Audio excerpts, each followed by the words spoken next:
Missed an episode of your favorite podcast? Choose from over a decade of content in our archives, not just the latest episode. All free at GCNlive.com.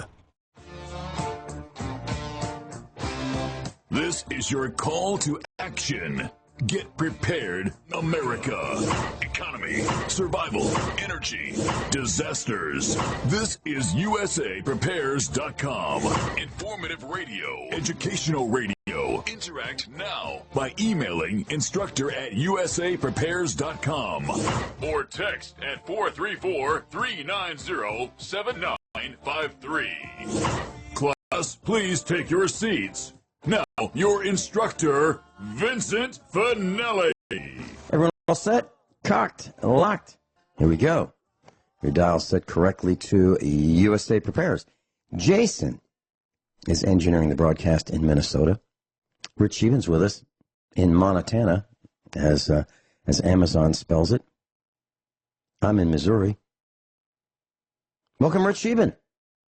Well, thank you, Vincent Finelli. How is everything with you this morning? Well, since you mentioned it, since you mentioned automobiles, yeah.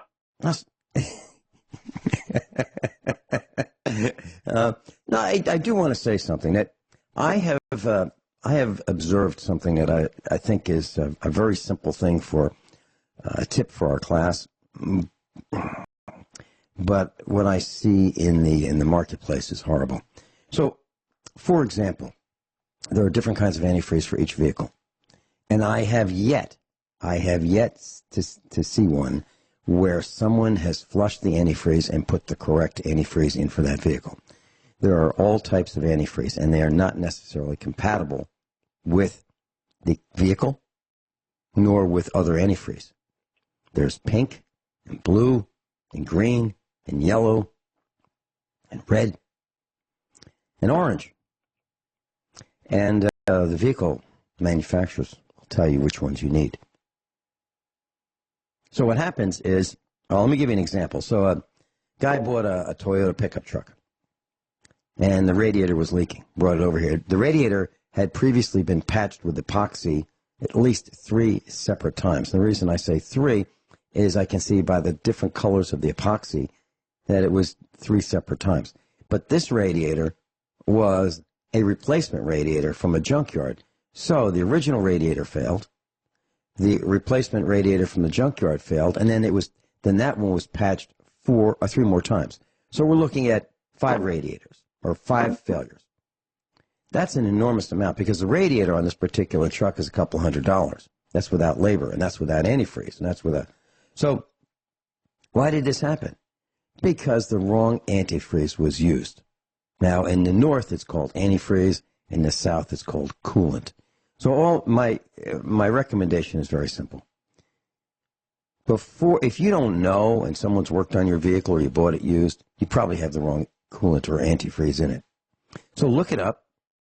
Go to the internet and look up what kind you should have in it.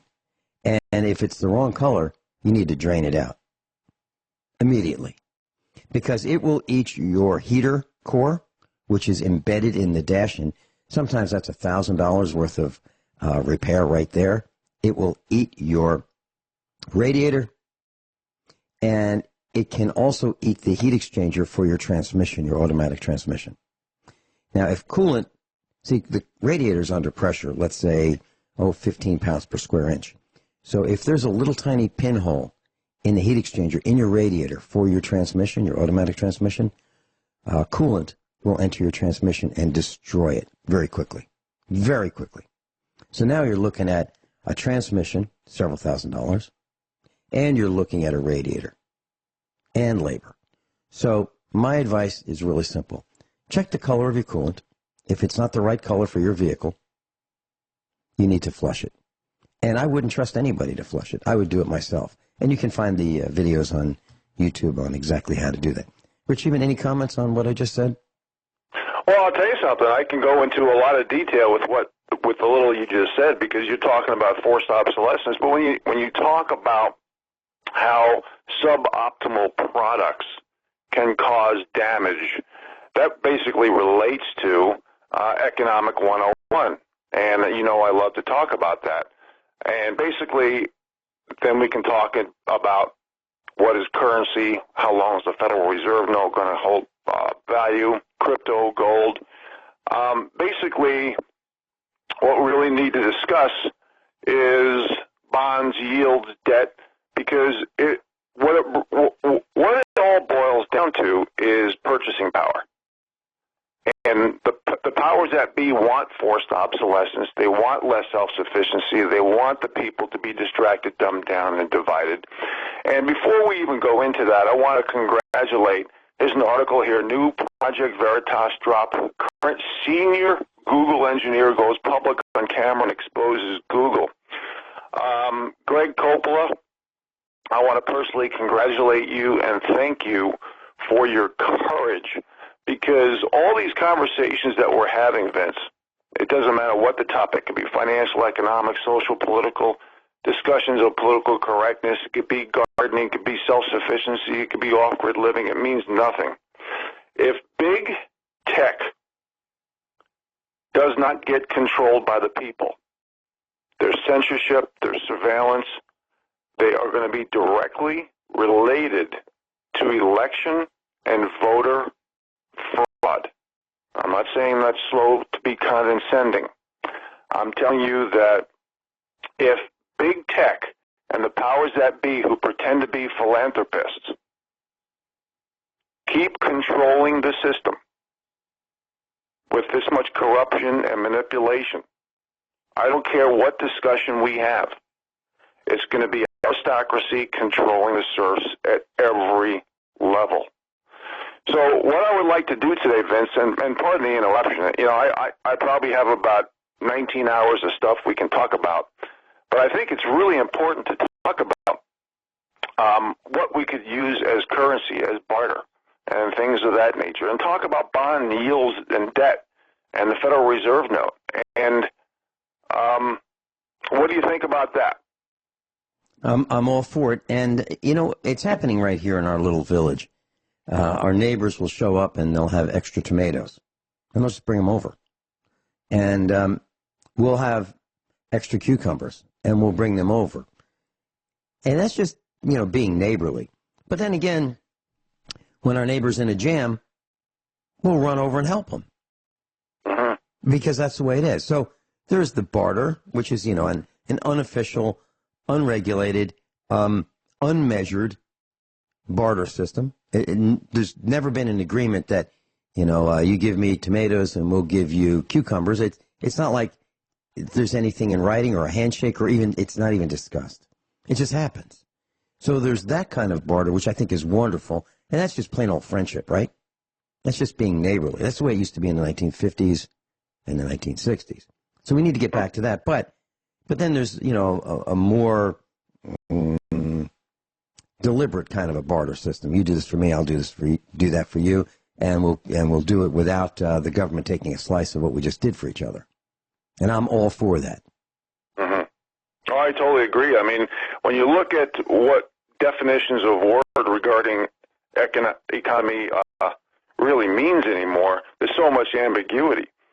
Markets, fundamentals, fair value, leverage, liquidity, solvency, even inflation and deflation is ambiguous today because everything is manufactured to be inflated, like healthcare, which is over 800%, but we're in a deflationary, stagflationary environment also for wages and things like that. So liquidity, valuations, PE, PS ratios, GDP, credit, debt, core business of corporations going awry, money printing, free market, supply and demand, velocity, money, profits.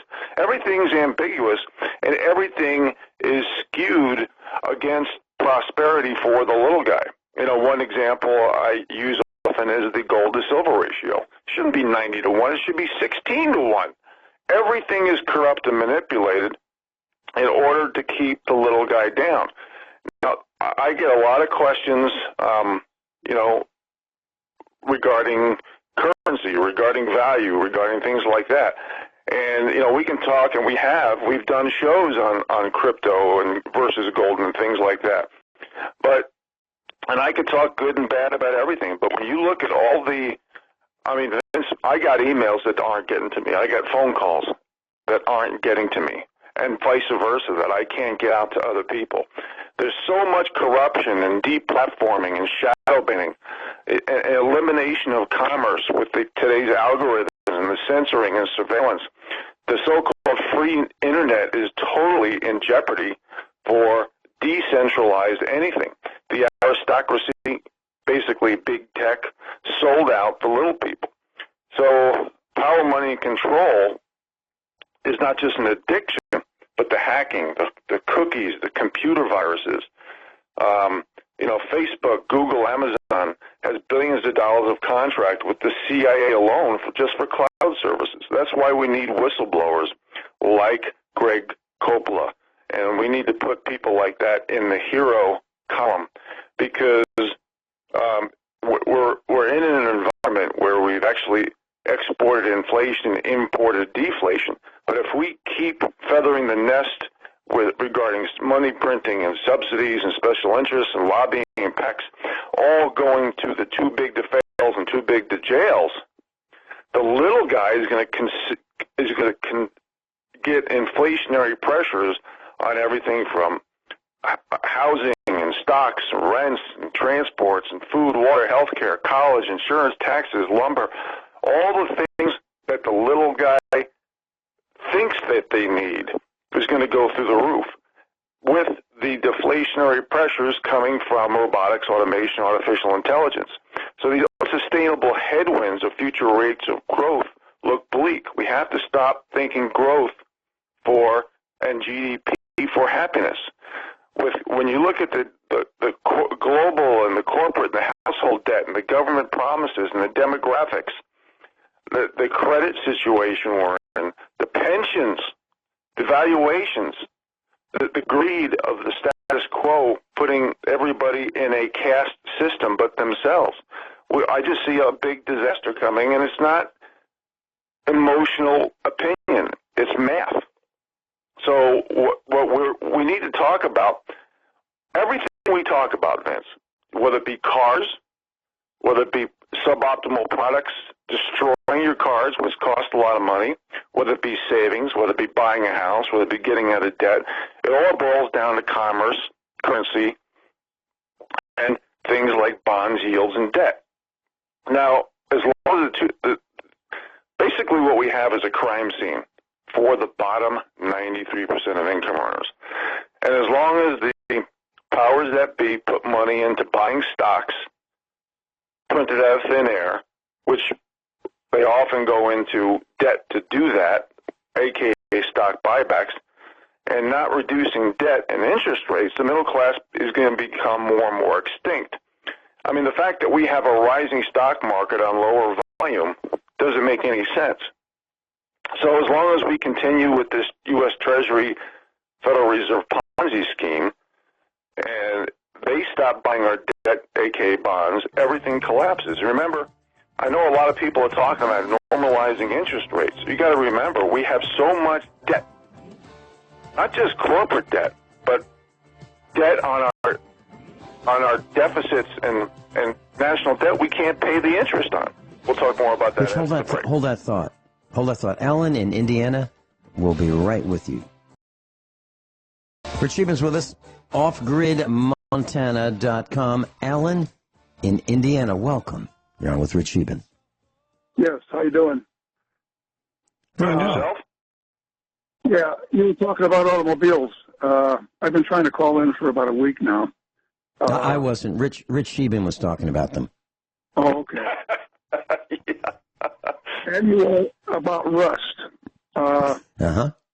About 3 months ago, I was at a discount store, and they had some 20-weight synthetic oil. So I bought a couple of quarts because I could add it to my one vehicle that I use synthetic oil in the wintertime. And then I was thinking, they say don't use synthetic oil in older vehicles. So it penetrates and destroys the engine. Well, that's not true. Well, that's not true. I started using it on rust and soaking rusty nuts and bolts that I had to take apart. I had a a ratchet wrench that was rusted solid, and soaking it in 3 days, it actually penetrates the rust, softens it, and sometimes even dissolves it. Mm-hmm. That's absolutely true. And there's something that you might find that's even better than that, and that would be automatic transmission fluid, and that's what I use. So I don't throw out oil. So when I change the oil in trucks and tractors and cars, I save it. I have every ounce of oil I've ever changed since we've been in Missouri for 15 years. And I store it in the original containers that it came in, or I store it in 15-gallon drums, plastic drums, and I with a seal top, and I just keep it. And someday I may use it for heating oil, but I use it for lubricating chains and bushings and things like that. Right. What really works well for rust is automatic transmission fluid. And since you mentioned that, what really works well is a penetrating oil. The best penetrating oil known to man, or at least known to me, is a 50-50 mix of acetone and automatic transmission fluid. It's better than PB Blaster. It's better than a liquid wrench. It's better than the Chinese factory outlet spray lube. It's better than all of those. But you have to mix it yourself. Yes. Well, like I say, I did have good luck with the synthetic oil, and I will try what you're saying about the transmission fluid and acetone. Yeah, and you can use the cheap stuff. The Dexron, DEXRON 3. That's the least expensive for that purpose. But I want to tell you, since you mentioned the automobile and synthetic oil in older vehicles, here's the story on that from my perspective, from my personal experience. If you have a leak and you're using conventional oil, like a seal is leaking, it will go from a small leak to a gusher because the synthetic oil is more slippery and it will slip out past the seals. Right. So my recommendation is if you have a leak, do not use synthetic oil if you're using conventional oil. But if you don't have a leak and you want to use synthetic oil, certainly do that. And I do that. And I've found that sometimes I have to switch back to conventional oil because of exactly what I talked about, a leak. But for most purposes, in my world, for non-diesel engines, meaning gasoline engines, I really like the synthetic. And since we have European vehicles, mostly European vehicles here, I like the Mobil 1 0W40 European formula, full synthetic, the best. It has the additive package for European vehicles. So that's the one I like the best, 0W40. But from the perspective of using 20-weight oil, you mentioned the winter, and that's correct. If you use that in the summer, I believe it's too thin. And I was going to talk about this today for just a minute or so. Our son came back from Springfield, and he had a vehicle that I changed the oil in. And I put 5W30 full synthetic in it. And I asked him what his miles per gallon were, and he told me that it was down. And I said, what's the temperature outside? He said, 91. I said, what's the temperature of the engine based on what the dash was telling him, the dashboard instrumentation? He said, 100. I said, well, it should be just about 85, 86. Sounds like the cooling system's having trouble cooling it, and the oil is too thin for that application because 5W30 is only good for 85 degrees. 85 degrees outside temperature. So you need to look at the temperature that's outside and the rating of your oil, and you can look that up. Alan, any other quick questions? No, that was it. Thank you. Rich Stevens with us, offgridmontana.com. Rich, I was looking at some of the comments on the Ron Gibson channel. If you go to YouTube, you can listen to USA Prepares on the Ron Gibson channel, as well as Genesis Communications Network's archives, as well as the Republican Broadcasting's archives. Well, Crazy Coyote, that's the handle for this person. Crazy Coyote commented on our doublespeak class last Thursday with Dr. Richard Allen Miller, and he listened very carefully to some of the things that we said, and he dissected the verbiage that we used, and he found some inaccuracies. He found some some things that we said that just flat out were not true. And he was absolutely right. Absolutely right. And it just goes to show that some people really do pay attention. And when they pay attention, they can determine the truth. Now, that was a hoax. Dr. Richard Allen Miller and I perpetrated a hoax for an hour and a half last Thursday. And you can listen to it. You can listen to the archive. And I'm probably going to do another one. I'll either do it by myself on Friday, or if Rick wants to do it with me, we can do it, for an hour or so on this Thursday. But what Crazy Coyote determined, just one of the things that he mentioned, was that I said that Emerson was a fan company and they made fans, but because they put the blade on backwards on the first satellite launch in the 1930s, that the fan didn't work properly, and who would buy a fan from a company where the fan blows backwards? So they went into the air conditioning business. Well, Crazy Coyote made the point, and he's absolutely right, that all air conditioners have fans in them anyway. So what I was alluding to was they couldn't make a simple product, a fan, so they made a really complicated product called an air conditioner. And he determined that. And by the way, there weren't many refrigeration units that used a refrigerant like a Freon and a compressor in the 1930s. That really didn't happen until like the 1950s, commercially. So I just wanted to share that. So I'll probably be doing it again this week if you'd like. Now, if you don't think that this is amusing, this doublespeak, if you don't think it's amusing, just go to the Ron Gibson channel and tell us. If you think it is amusing and you'd like us to continue it, it's just our little brand of humor that we experimented with because we don't think most people pay attention. And that is the truth. Most people don't pay attention to anything, including when their doctor talks to them, including when my physician says that people are on their cell phones during, she walks in for the appointment. It's a 7-minute appointment, and the patient just raises her finger and says, just a minute, I'm on the phone. Can you imagine that? Nothing surprises me these days. But Vince, everything today is doublespeak. From the mainstream media, from the aristocracy. It's about holding the narrative and living in an emperor has no closed society. So basically, if you say anything against the so-called meme-themed talking point, the manufacturing of perception and the way the powers that be want to sway public opinion, you are going to be called a racist, bigot, sexist, misogynist, homophobe, intolerant, violent, hater, conspiracy theorist with an anti in front of every word and an ism, ist, and phobia on the back of every word. So that's what they do. That's basically everything is propaganda, lies, false flags, and hoaxes coming from the top. Remember, every message has to be approved at every level by the 6 corporations that control pretty much everything in the mainstream media. Okay? So that's why it's up to the little people and the new media to put things in perspective, because it's all about controlling the people. It's an addiction to power, money, and control. That's it. And that's one of the reasons why I talk at Economic 101 often. That's why I talk about so we can unveil a lot of the corruption and manipulation in the back. It's just like naked shorts with gold.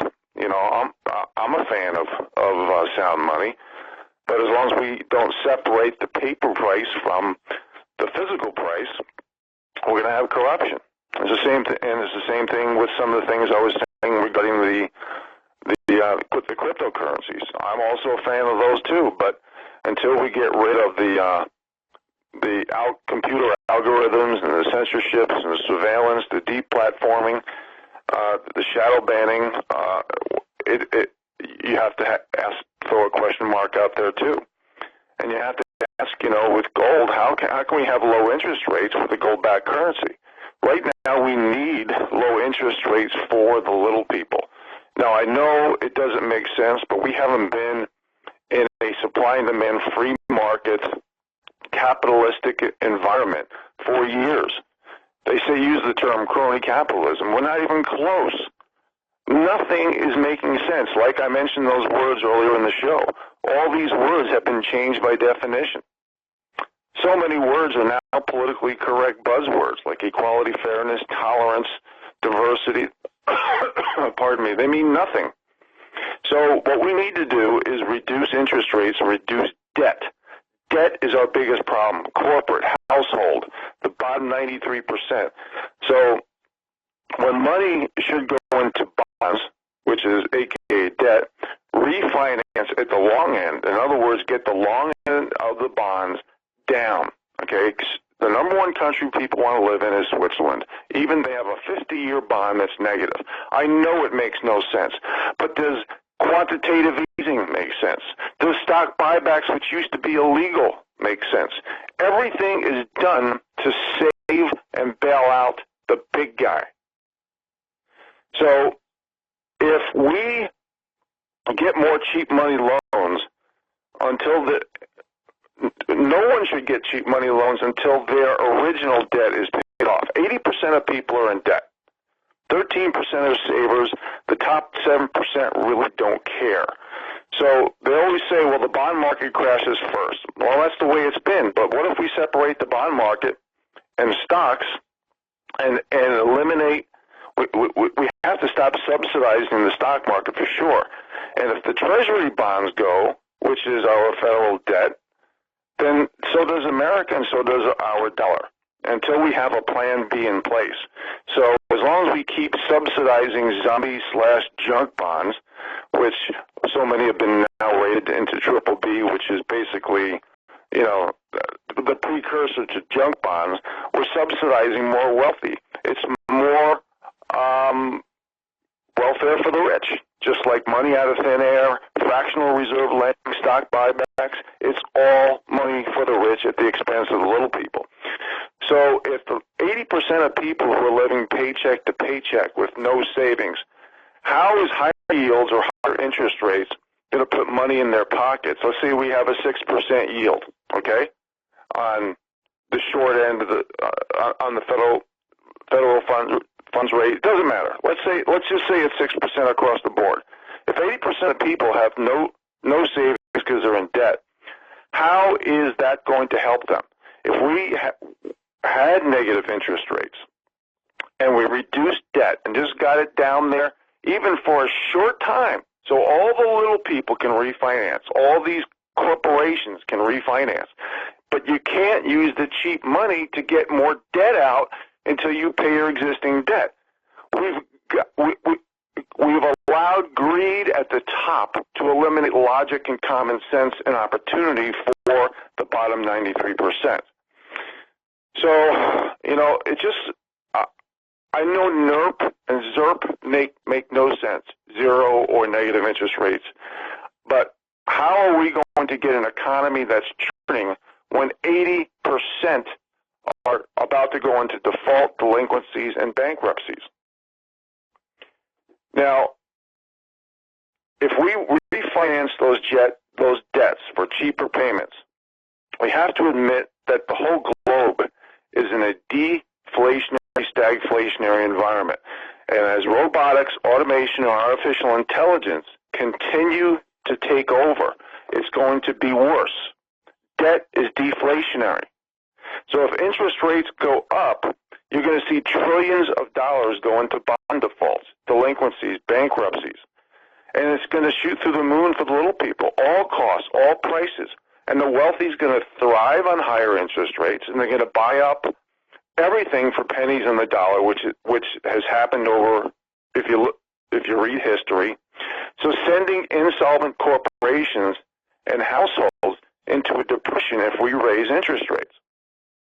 Now, selling debt to desperate pension funds to be bailed out by the taxpayers in the realm of $6 trillion is what the cost is today. So the cost shifting is going to destroy any chance of prosperity for the middle class and the bottom 93%. Look at the spread on credit cards, folks. The profits from the banks, they're destroying the average person. It's the highest it's ever been. Balances are increasing on credit cards. Debt's going higher. People don't use credit cards more because they have more cash. They have more cash in their pocket. If they did, they'd use cash. They're using credit cards because they're desperate to buy things that they need. We got to remember, everything is fake. Everything is phony. Everything is. If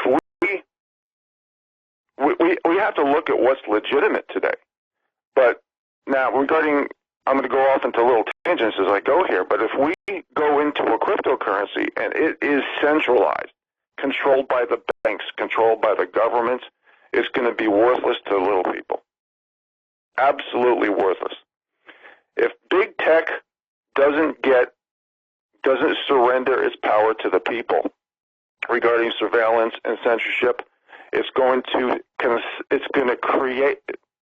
solidify the caste system that we're moving into, which means that if you are of the super wealthy, you'll stay that way. If you're of the bottom 93% or poor, you're going to stay that way. So could we see a separation of U.S. Treasury bonds from corporate bonds, which are probably going to go into default because of high debt and insolvency issues? I would like to see us start thinking outside the box because the trends around the world are going down, and so is the U.S. Manufacturing activity down. Prices are, in a lot of cases, are going down. Employment, shipments, wages, savings, new orders. I don't see us heading towards a healthy economy unless it's totally rigged, totally fixed, and totally made up. Credit card charges are the highest they've ever been, and banks are going broke. And that's why credit cards charges and the spread for the banks are going up because of all the malinvestment. They're insolvent. And this is the case around the world, including the U.S. The average household has a $3,000 deficit from debt. This is why I talk about citizen review boards and public forums throughout the U.S. What we need to do is start reducing debt for the little guy, and then our economy can churn again. Vince? How about a comment when we come back with Rich Scheben right after these few short commercial announcements? Rich Scheben's with us, offgridmontana.com. Rich, I believe you said something like thinking outside the box. Well, okay, so here it is. The reason that we have so many of these problems, the reason that if you go to Springfield, Missouri, the price of gasoline is the same from station to station to station, and it's that way in most hamlets and cities and villages. Why is that? Well, it's because of cooperation and collusion. It's as simple as that. These guys agree that instead of competing with each other and letting the free market set the prices, they'll just have lunch together or have a meeting and decide what the prices are going to be, or get on the phone call or go to some website and arrange the prices. Well, how's it done in the big world, like big corporations? Well, it's called interlocking directorates. Interlocking directorates. So I'm talking about the directors of corporations. So what is an interlocking director? Well, it's a membership on the board of directors of two or more firms by the same individual. Is it legal? Well, normally it's legal if the firms are not competitors. But if they are competitors, it is illegal. So, for example, why is it that Home Depot and Lowe's has the same prices on similar items, like ball valves for plumbing, appliances, lighting, and so forth? Why is that? Why is it that the fixtures are roughly the same price? If you go and look at an American Standard sink, it's the same price at Home Depot as Lowe's, except maybe a Home Depot might say, well, ours has Scotchgard on it, so it's $10 more. Other than Scotchgard on a porcelain fixture, it's ridiculous. It's dumb, right? But that's what they do. Other than that, it's the same exact piece of merchandise. Well, it's because I believe, it's my opinion, that they cooperate with each other to set the prices. I can't prove it. So, but here's what I can tell you. One of the most notable examples of interlocking directorates occurred in 2002 between Google and Apple. Google and Apple. Eric Schmidt was the CEO of Google, And Arthur Levinson was the former chief executive of Genentech. Both men served on the board of directors for Google and Apple. Huh.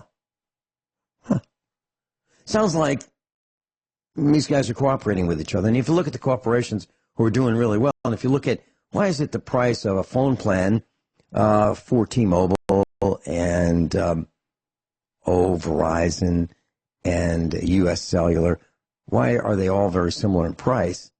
What would be the reason?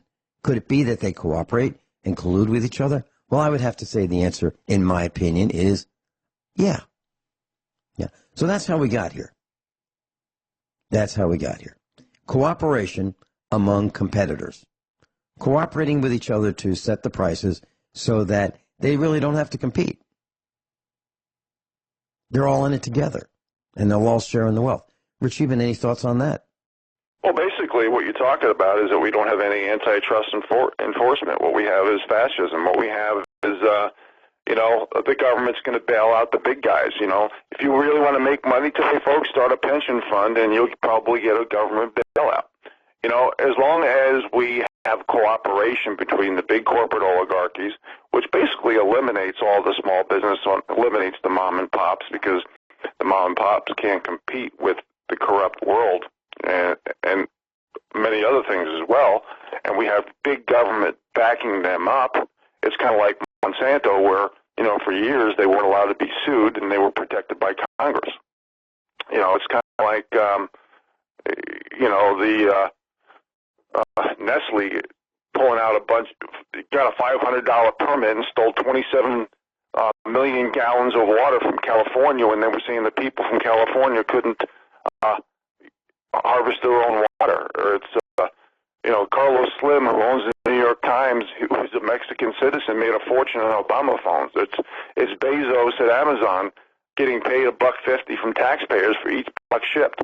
As long as the big corporate oligarchies are allowed to have be categorized under special interest and have the lobbying and have the tax, get the subsidies, get the money printing,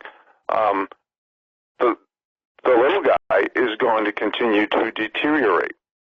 And this is one of the reasons why I talk about Economic 101. This is why we talk about all these things, because currency, because deflation, inflation, purchasing power, currency, all these things that we talk about here and there.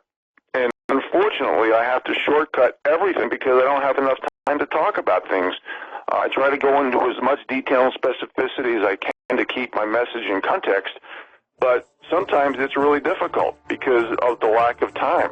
But people have to realize how important it is not just to get out of debt, but to talk about lowering interest rates so everybody can refinance, because 80% of people are not going to benefit from normalized interest rates. They're going to lose everything. They're going to go into bankruptcy. You waiting for me? Hey, I heard the music soft. Okay, when we come back, why don't we talk about something that's, maybe the third rail of radio? You want to do that? Talk about what do you need to do to find that perfect person in your life? The selection process, according to our point of view. Everyone all set? Cocked, locked. Hour number 2 of the USA Prepares. Rich Scheben's with us, offgridmontana.com. Rich, in class, I received an email yesterday from an Ivy League graduate, and he is writing a book on preparedness. Somehow he found my name and decided that he would do whatever it took to figure out how to contact me, and he did, and I've talked to him over the last few weeks. And here's an email that I received from him yesterday. I'll just read a little part of it. Very interesting. I tuned in on your YouTube, and he was talking about the one with Dr. Richard Allen Miller, the doublespeak. I tuned in on YouTube, and it was masterfully done. As ridiculous and far-fetched as your material was, I'm almost not surprised that people went along with it. Just the gloss of scientificness seems to go a long way when it comes to people's gullibility. The guy who wrote the missile like a rodeo bull? Hilarious. And that's just a short little piece of what John sent me about that broadcast. So, as I mentioned, I think I'm going to do another one this week. So, Rick, maybe this is the third rail of risk when it comes to broadcasting, something that people would probably not want to do if they were you and if they were me. But I think we should do it anyway. And that is, what is it like to be a young person today and try to find that ideal life partner? And I don't mean homosexual. What I'm talking about, and we'll use my boys, for example. Both of my boys are nice. They're polite. They have skills. They are unbranded, undisfigured. They don't have pink, blue, or green hair. They don't have convictions. They are not drug addicts. So these are what I would consider two good choices. If a girl were looking, a young lady were looking for the ideal mate. However, neither one of them has an ideal mate in sight. At least that's my opinion of it. So why is that? Why is it that a young person would find it difficult to find that, let's say it's a guy, he'd want to find a girl, let's say that, doesn't have a family with 2 or 3 other guys, no husband in sight ever, with families from different guys, tattoos, drug addiction or former drug addiction, or alcohol addiction, or someone who really doesn't want to read, someone who, just wants to live on the fat of society. Why is it? Why is it that it's so difficult to find that ideal person? Rich? Well, first of all, I want to comment on what you said regarding that comment from that person who wants to build or start a preparedness book or course. Basically, Yes. What he was describing when you were talking about building your con on science and fancy words, that's basically what Hegelian dialectic is. He was considered an imperial con artist, and he was a German philosopher, I believe, back in the 1800s.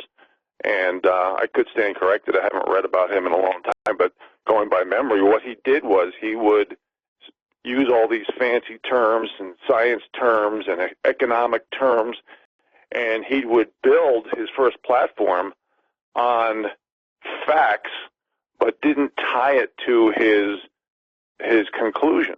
And as he built it up, more people he would lose because they didn't read, they didn't research, and everybody said, well, he sounds credible, so they would put a check mark by, okay, I agree. And that's exactly what the mainstream media and the aristocracy is doing today. If you don't do your homework, even if you listen to us, that's not going to do it.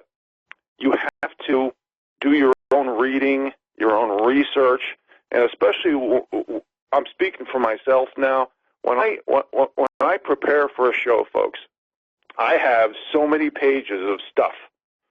And, a day or two before Vince will talk and I will discuss certain topics and some specifics of what we're going to talk about. I never get through, even when I monologue, even when Vince is not here and I'm monologuing the show, I don't even by myself, get through 50% of what I want to discuss. So this is why it's up to you to do your own reading and researching. But going back to your second question regarding finding... Hold it one second. So let's share with the class the way this goes. You'll call me a couple days in advance and you'll say, hey, Vin, I got a couple... Well, I want to review some of the things I'd like to talk about. And you will list them.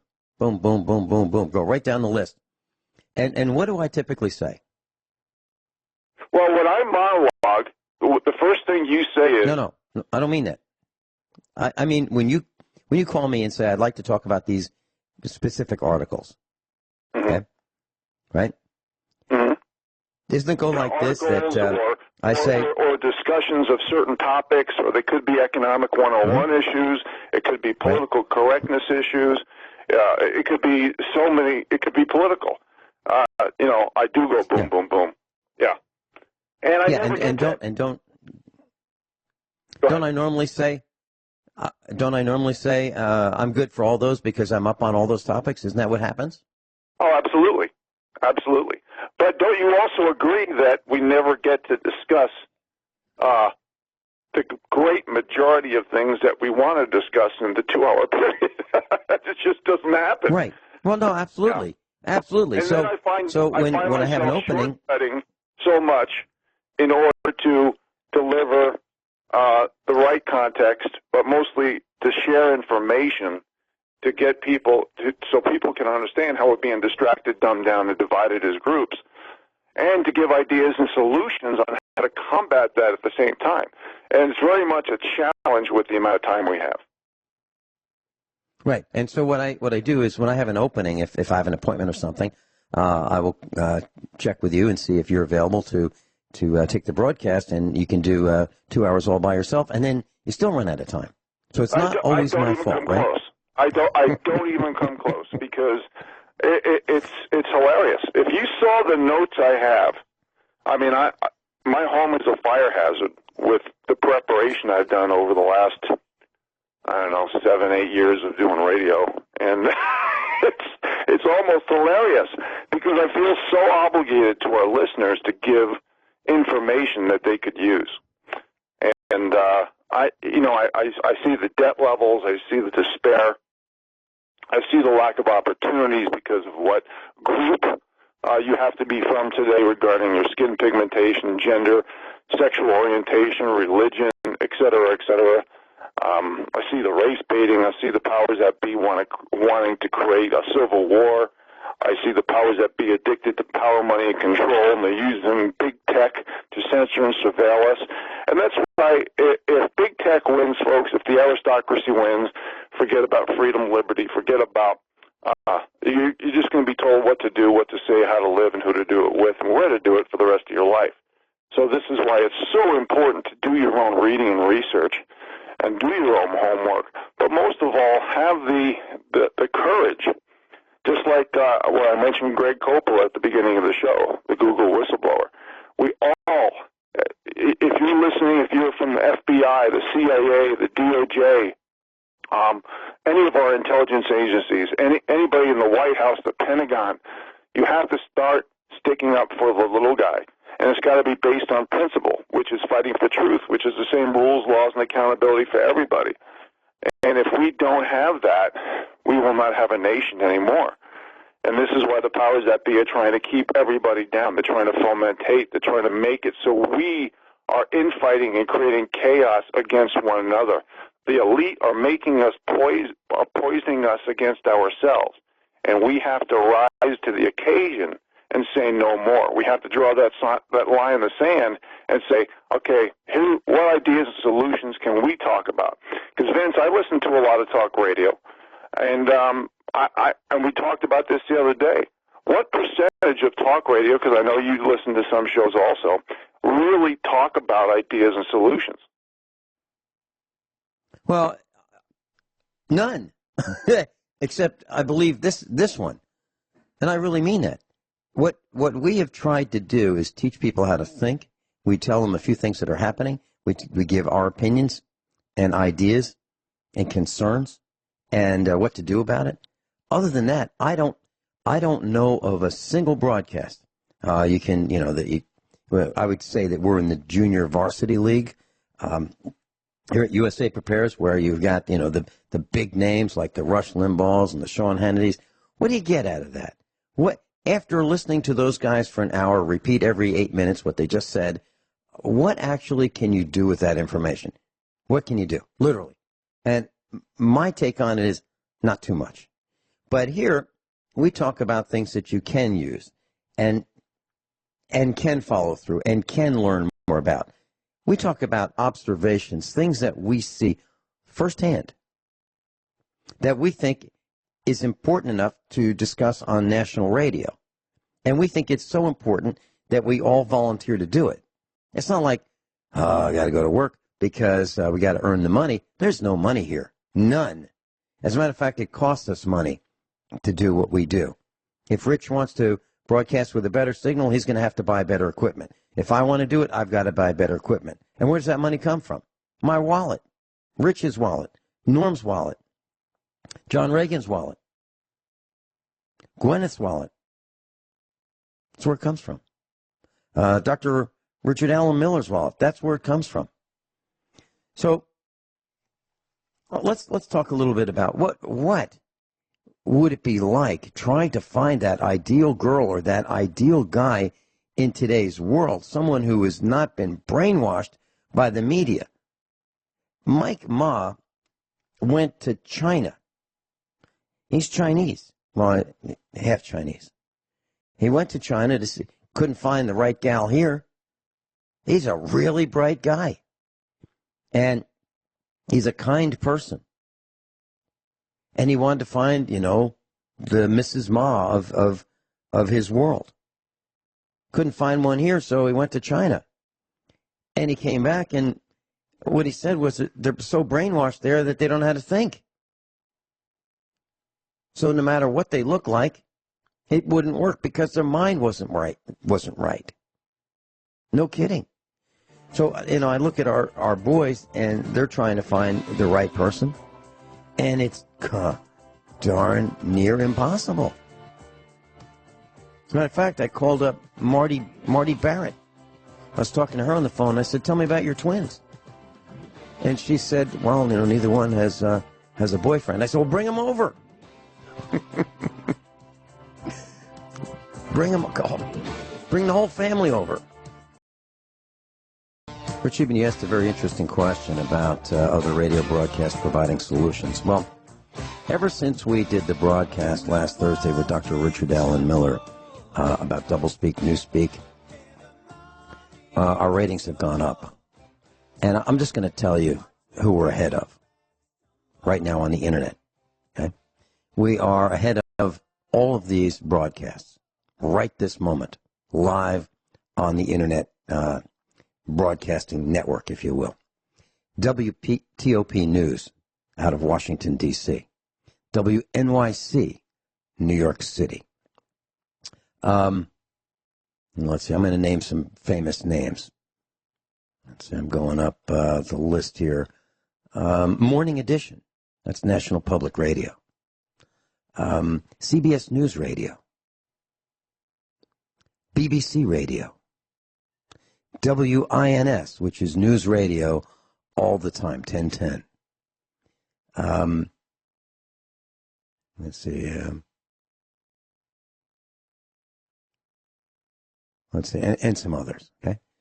We are 4 slots down from MSNBC. 4 slots down from MSNBC. We're near the top of the heap right now. Can you imagine that? Little USA Prepares, junior varsity, playing in the big league because we talk about what's happening, why it's happening, who's doing it, and what to do about it. That's the reason. And we're going to continue doing it. And we're going to continue teaching you how to think and how to ferret out the news. Because this disinformation system is huge. Absolutely huge. And we think it's our place to help you understand how this all works. Like when we talked about interlocking directorates.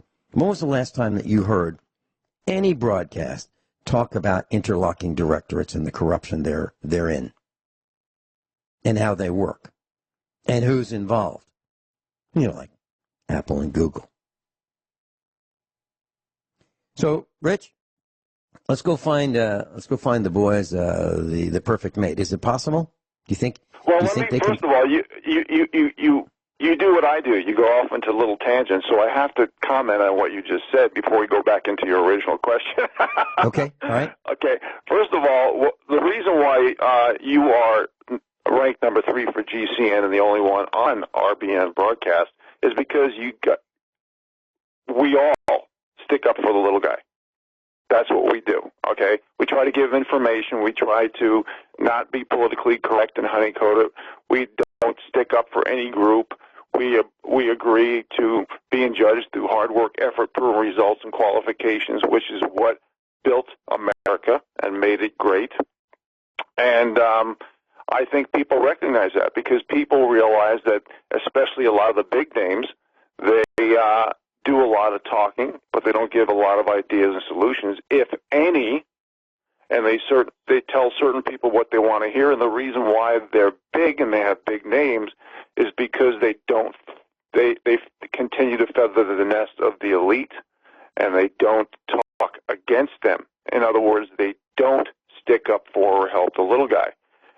And basically, it's kind of like an exercise in blowing smoke up people's butt. You know, you tell certain people what they want to hear, and you definitely don't list the corruption and manipulation like we do on USA Prepares, so the little guy can get a leg up and possibly control at least some of their own destiny. But going back to the original question at hand regarding your boys and finding Mrs. Right, if you will, I think when you look at the statistics, the divorce rate is between 70 and 75% when you look at all marriages. I've been reading several articles lately where people who are 50 years and over, that's 50, divorce rate is going through the roof. You see, like here's one article right here. She verbally consented to sex, but the school determined he committed sexual assault because he cajoled her with flattery. And the word cajoled is in quotes. It was a new lawsuit filed against Pennsylvania State University. And basically the man was denied due process.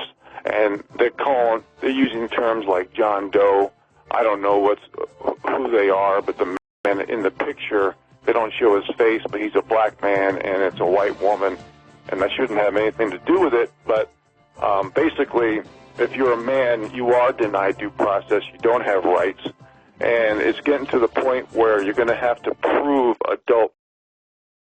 So, I've been thinking about the boys, and I've been thinking, what's the problem? What is the problem? Why is it that they are unable to find, their ideal mate? Even a close fit is impossible. Because realistically, they're looking for someone who is unbranded, undisfigured. I'm talking about intentionally disfigured, where, they get these things in their earlobes and they expand them and they want to look like a circus performer. No nose piercings, no lip piercings, no tongue piercings, no criminal record, no drug abuse, someone who has morals and values and is intelligent enough to get through life, someone who will lift the other end of the board. And here's something that's really important to me. And I judged Mrs. Finelli before she became Mrs. Finelli on this. Back in the 70s, she would come by our house, where I grew up. And she'd come for dinner or lunch.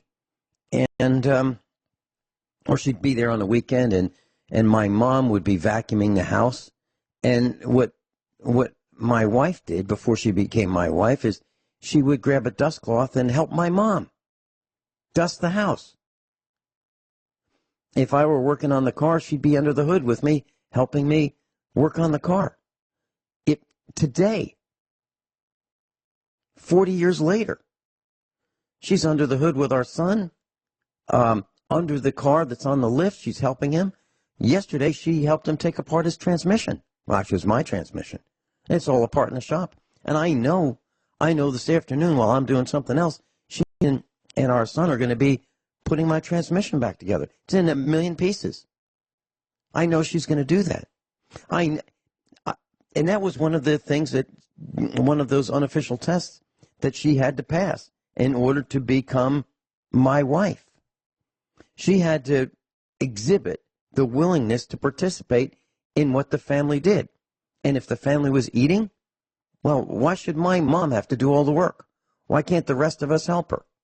Why can't the rest of us help make the dinner? Why can't the rest of us help set the table? Why can't the rest of us help clear off the table? Why can't the rest of us help wash the dishes and put them away? Why not?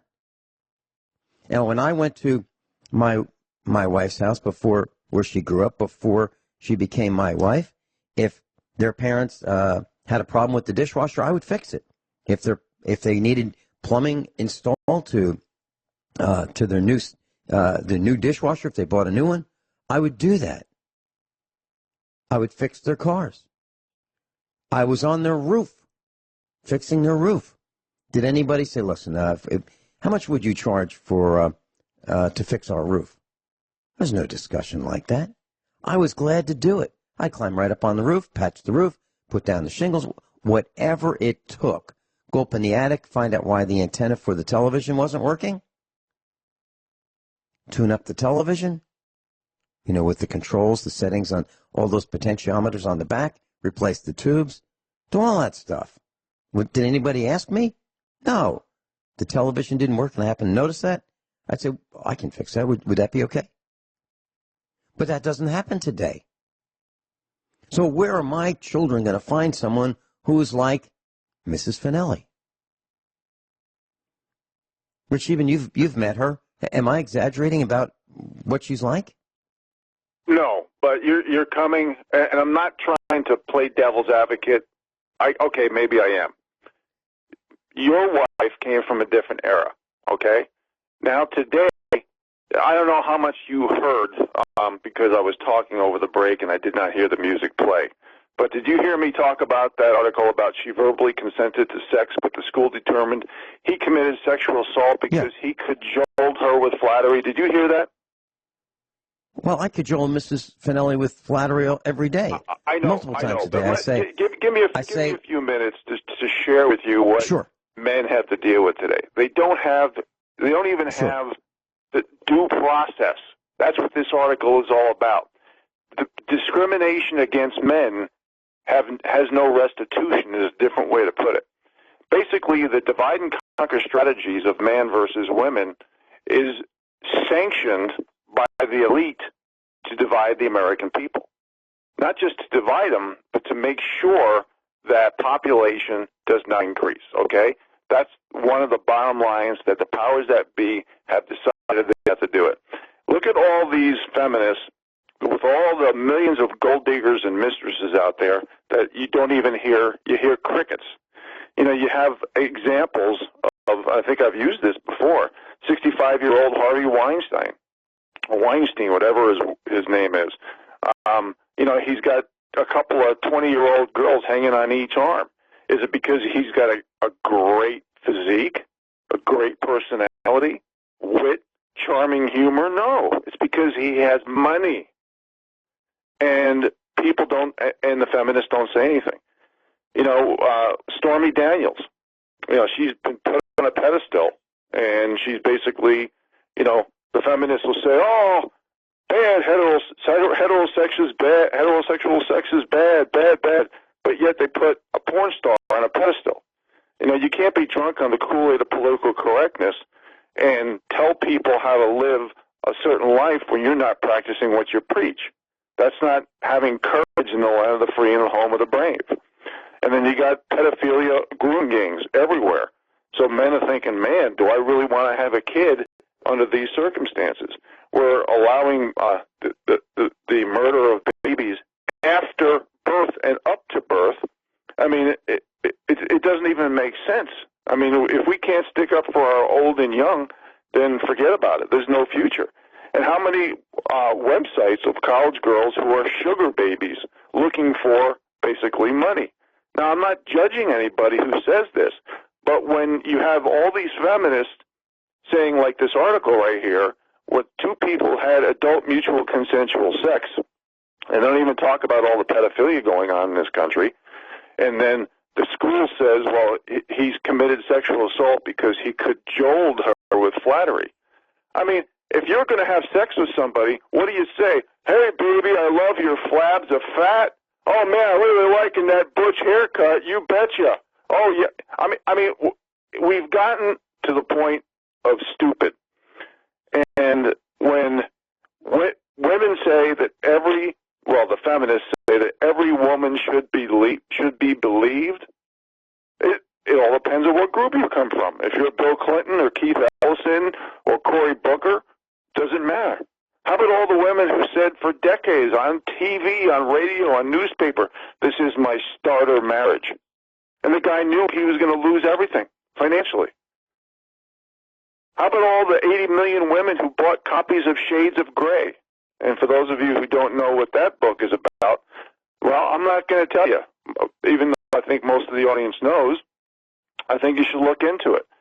You can't. It's just like what we always say. Aren't you tired of the aristocracy telling you how to live when they are not practicing what they preach? And this is why I've been calling for practice what you preach laws forever. Standing for principle. 3 criteria. 1, same rules, laws, and accountability for everybody. 2, truth. 3, if someone has less consequences for their behavior because of what group they come from, then you get to do it too. And that's why we should have practice what you preach laws. The short version, okay? Vince, how can you expect, I mean, I can go through way more information than this, but how can you expect, whether it be your sons or anybody, with the divorce rate being between 70 and 75%, for 50 and older, divorce rates are going through the roof. Now, from what I'm reading, and you got to take everything you read with a grain of salt, because so much information that's true is being purged off the internet.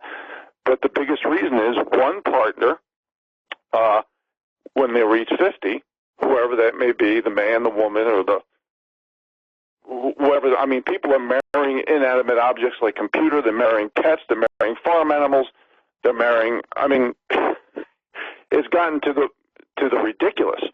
But my point is, somebody's giving up, from what I'm reading, at around 50 years old. They're saying no to sex.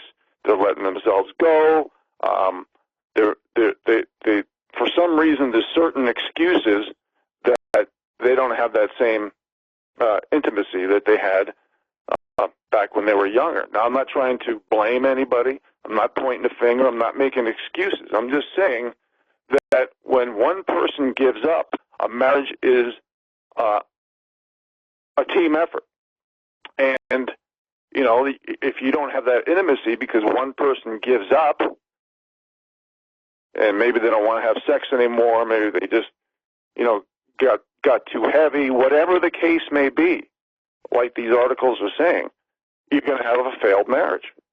And even I know people who, man, it's almost hard to find people, Vince, I'll be honest with you, of a certain age that hasn't been married multiple times. I mean, I talk to young people all the time, and especially young women. Their biggest concern is that they can't find men that have a sex drive or testosterone. We're heading towards the way Japanese is going, where the men come home, they eat a bunch of junk and food, they don't exercise, they don't go to the gym, and they care more about video games than spending time with a woman. And I think our culture has been groomed to do that because the powers that be are saying that 8 billion people in the world is enough. So I think all these divide and conquer strategies, whether it be a man or a woman, you know, I hear complaints from both sides. And I think this is when people get dumbed down, they can easily be coerced into certain behaviors. And we're all imperfect sinners. None of us are perfect angels. But, you know, we have to look at where we were with our standards. And I hate to go back to this saying all the time, Vince, but I'm going to do it. When you lower the bars of standards and expectations for getting a job and keeping a job, that's going to metastasize like a cancer in every tradition, heritage, and culture that has made us great. And that's what's happened. When you lose the incentive, the dignity, and the value of work, that's when everybody lowers their standards. And then when you do that, you have less synergy. Vince? Let's talk about that for just a second. So I keep coming back to, are my boys ever going to find, Mrs. Right? Is it possible? And the older they get, I guess the likelihood of that happening is diminishing. Well, you talked about the lowering the bars and standards, and you talk about that a lot. Well, you're absolutely right. And here's proof. So there's a survey. How many people use food delivery apps on their phone? Well, the average person has two food delivery apps on their phone, and they use them 3 times a month. But that's not the bad part. The bad part is 20% of the people who use them think that someone is eating their food between the time it was made and the time it was delivered. But that's not correct, because 28% of the food delivery people confess to eating the food before it's delivered. You're talking about lowering the bars and stuff. So the bars and standards are so low that 28% of food delivery employees confess to eating part of the food that they're delivering. So that tattooed guy that shows up at your door that is looking for a tip for his hard work of finding your house and delivering that pizza or Chinese food has probably 28% probability of eating some of your food. Why? Well, they can't resist the smell. Really, that's the reason. They can't resist the smell. Now, tattoos are conclusive, absolute proof of risky behavior. So why would you expect anything else from the people who have proven to you that they participate in risky behavior? Why would you think that they wouldn't dig into your food? So 85% of the customers now of food delivery want what? They want tamper-proof seals on food delivery items. Well, I think that's ridiculous. I think the answer is really simple. Don't buy it. Don't buy food that's delivered. And if you can't watch it being made, don't buy it. But the GDP is so lazy, they can't do their own cooking. That's where we are today. So that disfigured guy that shows up at your door, you think that food has not been tampered with? That's crazy. So I don't have food delivered. I avoid eating at restaurants at all costs, unless there's no other choice. I want to eat food that I think is going to be tampered with the least. And that's where I'm parked. Rich, you're right. The standards are so low. Vince, you talk about GDP. I know you mean it in the context of generally dumb public, but look at gross domestic product. As manufacturing declines, especially with automation, artificial intelligence, and AI, we have to, the powers that be need to boost our service economy. And in the service economy, it's basically a gig economy. So they need this kind of food delivery behavior. They need to dumb down people. They need to make them lazier. And when I say dumb down, I mean in the context where they don't want to grow a garden. They don't want to learn about proteins and enzymes. They don't want to learn about nutrition in the soil, which really, that's where the food comes from regarding produce. You know, there's so many things that we've talked about in the air that we're going away from the old ways. And a balance in life, especially not just health, but happiness, comes from not just technology, but it comes from nature as well. We have to have that balance between technology and nature. And for all you millennials who are listening right now, who often brag about your technology skills, that's what off-grid living is. There's no reason anymore to live on the grid. In fact, here's an article right in front of me, Vince. Major solar storms to strike the Earth this week over the next few days. They don't know how bad it's going to be. They don't know if it's going to be like the 1850s where it melts wires. But think about where we would be as a nation, as a world, if we had our electricity grids go down. And Vince, you mentioned you were talking about solar surge protectors. I think with the last minute or two left, you might want to go into a little detail to your listeners about that. What do you think? Okay, sure. So, class, it's really simple. If you have surges can come in on the power line, from overhead. It can be an EMP, it can be a solar flare, it can be some factory down the road from you that fires up a big electric motor, and a surge comes down the line and it can destroy your equipment. So what do? It's really simple. You get some surge protectors, and they're rated in voltage let through. So the good ones are 330 volts.